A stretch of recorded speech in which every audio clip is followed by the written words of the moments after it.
Bonjour à toutes et à tous, heureux de vous retrouver sur vtte.fr pour l'essai du e-bike Hybe.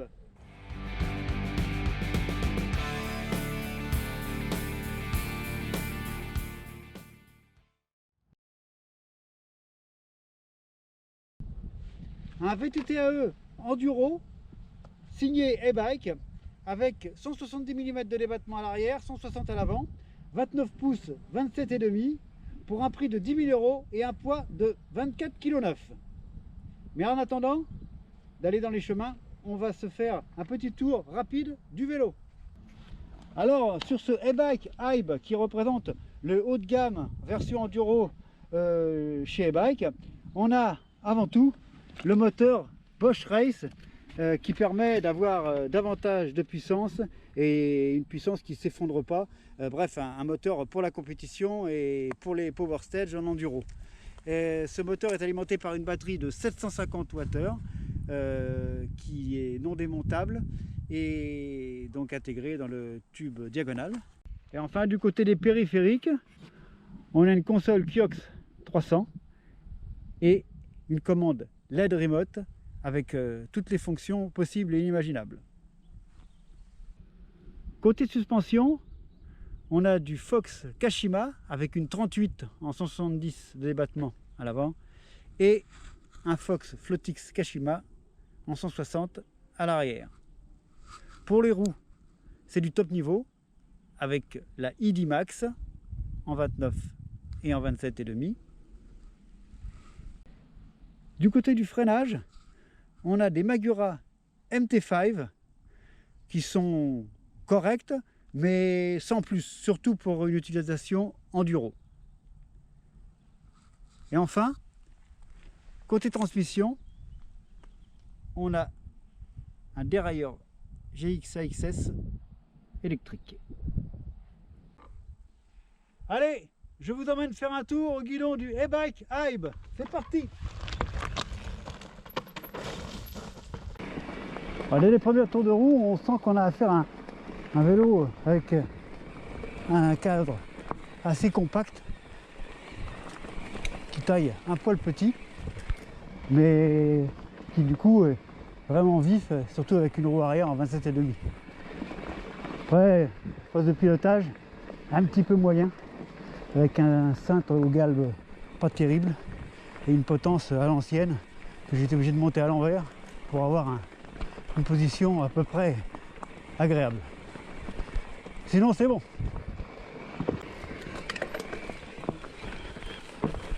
Quand ça devient plus technique et bien raide, comme ça là, donc le vélo est vraiment dynamique. Et même en IMTB, tout se passe bien. C'est vachement efficace, même si le pneu arrière avec la gomme un peu dure, il y a des fois un léger manque de motricité, mais globalement dans la terre comme ça on s'en sort.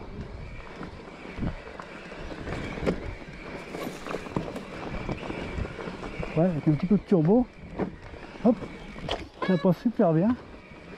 On relance, c'est vraiment efficace, carrément passe partout quoi.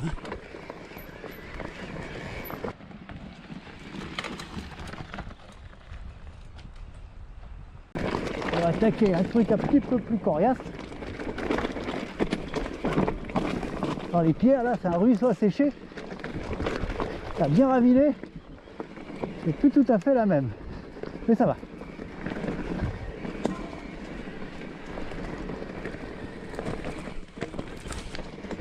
Non, c'est bon. Heureusement qu'il est vif et maniable.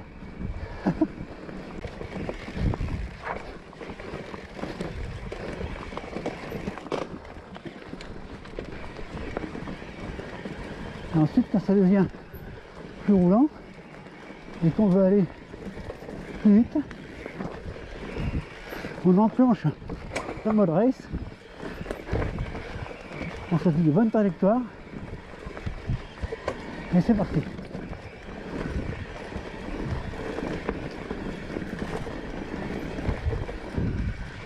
super sympa d'aller vite comme ça en montée.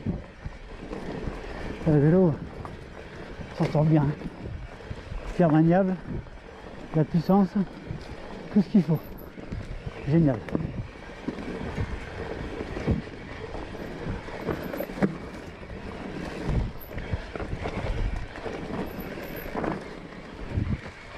Trop bon.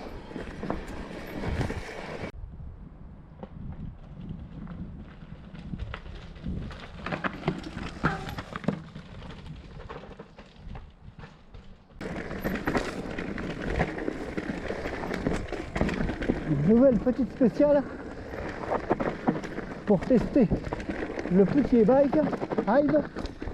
Je pense que c'est l'idéal. Sinueuse, avec un peu de pente quand même. Il devrait se régaler. La bonne terre, un petit peu sableuse par endroits, et un régal.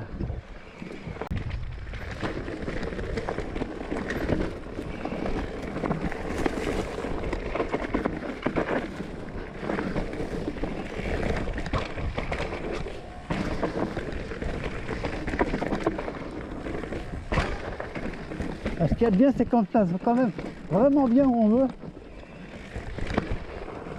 Il repart au quart de tour dès qu'on relance un petit poil. C'est vraiment agréable.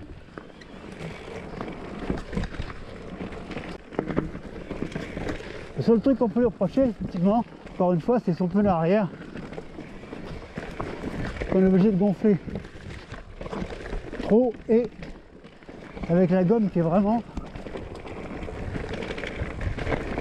un peu dur, donc ça manque de grippe. Dès qu'il y a du rocher et de la piraille, ça vaut rien, quoi.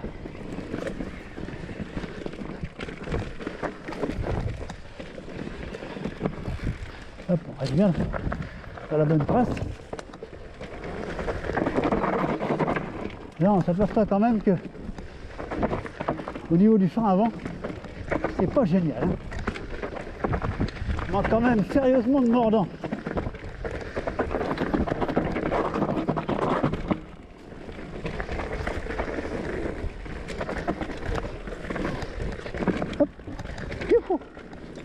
Hop, ça relance tout seul. Alors, super sympa.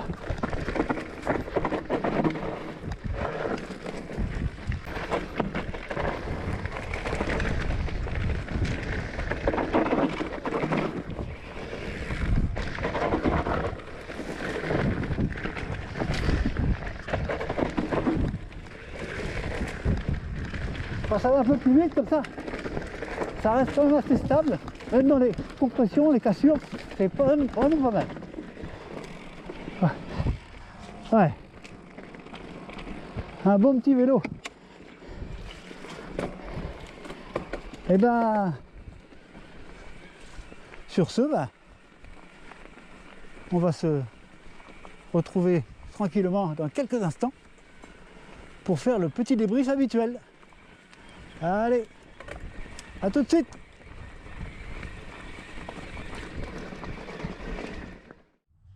Alors on va commencer ce débrief par les petits défauts. Il n'y en a pas des masses, mais il y a quelques détails qui clochent un peu. Le premier, c'est au niveau du freinage. Comme je le pensais, les Magura MT5 sont un peu légers pour une pratique enduro engagée.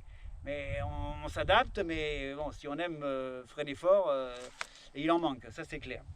Après, au niveau de la transmission, ce qui est top, c'est sûr, c'est qu'avec le dérailleur GX AXS, on a une transmission électrique, mais le problème, c'est qu'elle est alimentée par la batterie principale avec un fil qui, on va dire, pourrait s'arracher, et moins il y en a qui dépassent, mieux c'est. En tout cas là, forcément, il y a un fil qui dépasse.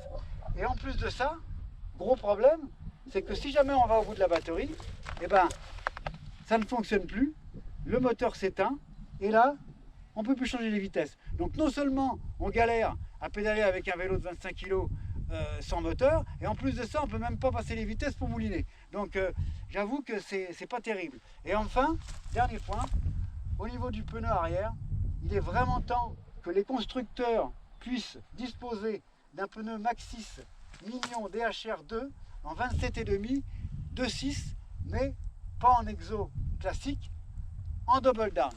Là, on aura quelque chose qui sera meilleur au niveau de la gomme, plus costaud, qu'on pourra baisser en pression et du coup utiliser comme il faut en montée avec une motricité bien meilleure que cette carcasse légère qu'on doit trop gonfler avec de la gomme un peu dure et qui est vraiment pas l'idéal sur terrain on va dire gras, glissant, fuyant, bref, c'est pas le top. Donc voilà. Maintenant que j'ai énuméré ces petits détails qui pourraient être améliorés, on va dire que le e-bike Aib est vraiment réussi. Je l'avais beaucoup aimé il y a 2 ans dans sa version basique, toujours en Bosch avec la batterie de 630 Wh.